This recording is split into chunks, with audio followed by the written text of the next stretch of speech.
So what is your real name, sir? I have so many names, and that's natural in revolutionary organizations. I have taken a small effort to make some uh, research last night.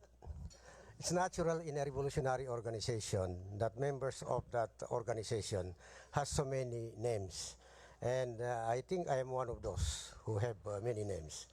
And for just for the record, for instance, one of the national heroes, Filipino heroes, Marcelo del Pilar. I listed here 9 names: Plaridel, Plaridel, Dolores Manapat, Piping Dilat, Siling Laboyo, Kupang, Hari Talaga, Patos, Carmelo, D.M. Orgas. Si Jose Rizal po, marami din pangalan pero ang nalista Sir, ko thank rito. you very much for the answer.